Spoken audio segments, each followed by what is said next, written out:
اس میں ایک ڈرامائی موڑ اس وقت آیا جب یہ پوری جو پیغام رسانی اسٹیبلشمنٹ اور آصف علی زرداری کے درمیان ہوئی، یہ جس شخصیت نے کی اس شخصیت کے متعلق میاں نواز شریف کو بھی پتہ چل گیا، کیونکہ یہ شخصیت جو ہے وہ میاں نواز شریف کے قریب بھی رہی ہے اور میاں نواز شریف کے لیے بھی کسی وقت میں مختلف اہم معاملات پر پیغام رسانی کرتی رہی ہے، اور ان کے اور بھی کئی ایسے معاملات ہیں جو اس شخصیت کے ذریعے حل ہوئے یا اس شخصیت کے ذریعے حل کروانے کی ان معاملات کو کوشش کی گئی۔ اب اس پوری صورتحال میں آصف علی زرداری پر جب مولانا فضل الرحمان نے اور میاں نواز شریف نے ان کی اس پالیسی پر تحفظات کا اظہار کیا، تو آصف علی زرداری نے ایک میٹنگ میں ایک بہت ہی زبردست قسم کا دعویٰ کیا، بہت حیران کن دعویٰ کیا، اور ان کا تاثر یہ تھا کہ ان کے اس دعوے کے پیچھے کوئی اسٹیبلشمنٹ کی اور جو فوجی قیادت ہے اس کی یقین دہانی ہے، اور وہ دعویٰ کس بارے میں تھا اور وہ کس قسم کے مبینہ شواہد انہوں نے میاں نواز شریف کے سامنے رکھے، ان شواہد کے بارے میں بھی آپ کو بتاتے ہیں۔ لیکن یہ جو دعویٰ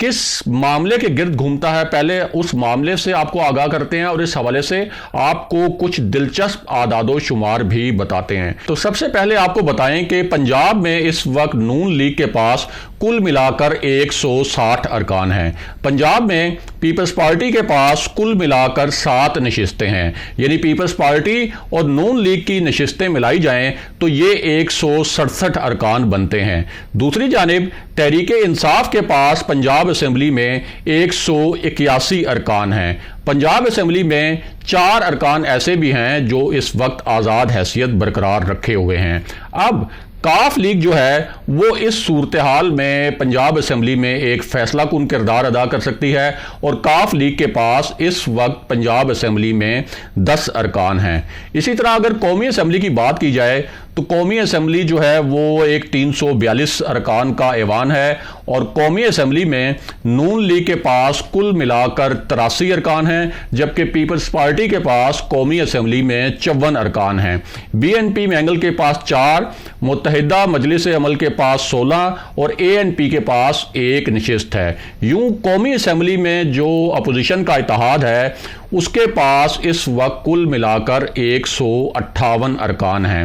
دوسری جانب تحریک انصاف کی بات کی جائے تو اس کے پاس قومی اسمبلی میں 156 ارکان ہیں۔ قومی اسمبلی میں تحریک انصاف کی جو اتحادی کاف لیگ ہے اس کے پاس 5، ایم کیو ایم کے پاس 7، بلوچستان عوامی پارٹی کے پاس 5، جی ڈی اے کے پاس 3، شیخ رشید کے پاس 1 اور جمہوری وطن پارٹی کی بھی 1 نشست ہے۔ یوں حکومتی جو اتحاد ہے اس کے پاس کل ملا کر 178 نشستیں ہیں، اور وفاق میں حکومت قائم رکھنے کے لیے 172 نشستیں جو ہیں وہ حکومتی اتحاد کے پاس رہنا ضروری ہیں۔ اس کا مطلب یہ ہے کہ وفاق میں اس وقت تحریک انصاف کی جو حکومت ہے اور وزیر اعظم عمران خان کی جو وزارت عظمیٰ ہے وہ 6 ووٹوں کی برتری پر کھڑی ہے۔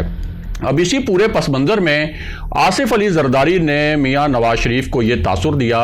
کہ پہلے مرحلے میں پنجاب میں اور اس کے فوراً بعد وفاق میں تحریک عدم اعتماد لائی جائے، اور آصف علی زرداری کا تاثر یہ تھا کہ اگر یہ تحریک عدم اعتماد لائی جاتی ہے تو پنجاب میں تو تبدیلی جو ہے وہ پہلے مرحلے میں نسبتاً آسان ہوگی، کیونکہ آصف علی زرداری نے یہ تاثر دیا کہ جو اسٹیبلشمنٹ ہے اور جو طاقتور حلقے ہیں وہ اگر چودھری پرویز الہی کو مشترکہ امیدوار بنا دیا جائے وزارت اعلیٰ کا تو پھر وہ اس کے اوپر ان کو کوئی اعتراض نہیں ہوگا، اور چودھری پرویز الہی بھی چونکہ اسٹیبلشمنٹ کی سیاست کرتے ہیں تو وہ بھی اس معاملے پر رضامند ہوں گے، اور ان کی بہت زیادہ خواہش بھی رہی ہے اور وہ بہت زیادہ جوڑ توڑ بھی کرتے رہے ہیں، تحریک انصاف کو بلیک میل بھی کرتے رہے ہیں وزیر اعلیٰ بننے کے لیے۔ اس کے بعد آصف علی زرداری نے ایک اور تاثر یہ دیا کہ قومی اسمبلی میں بھی وزیر اعظم عمران خان کے خلاف جو ہے وہ ایک تحریک عدم اعتماد اگر لائی جائے تو پھر اسٹیبلشمنٹ کو وہ ایک غیر جانبدار رہے گی، اور وہ اس پورے معاملے میں کوئی جو ہے اپنا اثر و رسوخ استعمال نہیں کرے گی، اور وہ جو 6 ووٹوں کی برتری ہے قومی اسمبلی میں تحریک انصاف کی، اس کو جوڑ توڑ کے ذریعے جو ہے وہ ختم کیا جا سکتا ہے۔ خاص طور پر کاف لیگ کی نشستوں کو اگر ادھر سے ادھر کر دیا جائے تو یہ برتری ختم ہو سکتی ہے، اور کاف لیگ کو اگر پنجاب میں وزارت اعلیٰ مل جائے تو کوئی وجہ نہیں کہ وہ وفاق میں پی ڈی ایم کا ساتھ دے، اور صورت میں اگر کوئی نئی حکومت بنتی ہے تو پھر کاف لیگ کو بھی اس میں اکاموڈیٹ کیا جا سکتا ہے۔ اب اسی پس منظر میں بلاول بھٹو نے پی ڈی ایم کی پالیسی سے ایک بہت بڑا یو ٹرن لیا ہے، اور اب انہوں نے کہا ہے کہ پی ڈی ایم جو ہے اس کے جلسے جلوسوں سے اس حکومت پر کوئی خاص فرق نہیں پڑتا۔ ہم پی ڈی ایم کو قائل کریں گے کہ پی ڈی ایم جو ہے وہ تحریک عدم اعتماد کی جانب جائے، اور وزیر اعظم عمران خان کو تحریک عدم اعتماد کے ذریعے رخصت کیا جائے۔ اب آصف علی زرداری کا یہ تاثر تو ضرور ہے، لیکن نون لیگ اور مولانا فضل الرحمان یہ سمجھتے ہیں کہ یہ مولانا جو آصف علی زرداری ہیں وہ اسٹیبلشمنٹ کے کہنے پر یہ سب کچھ کر رہے ہیں، کیونکہ اس سے پہلے سینٹ میں جب چیئرمین سینٹ کو ہٹانے کی کوشش کی گئی تھی تو 67 ارکان سینٹ میں اپوزیشن کے تھے، 36 ارکان جو ہیں وہ حکومت کے تھے، لیکن اس کے باوجود اپوزیشن مل کر چیئرمین سینٹ کو نہیں ہٹا سکی تھی۔ تو اس کا مطلب یہ ہے کہ آصف علی زرداری صرف پی ڈی ایم کی جو جارحانہ پالیسی ہے اس سے کنارہ کشی کرنے کے لیے اور اس سے پیچھے ہٹنے کے لیے کوئی راہ فرار تلاش کر رہے ہیں یا کوئی ایکسکیوز تلاش کر رہے ہیں۔ اگلے پروگرام تک کے لیے خدا حافظ۔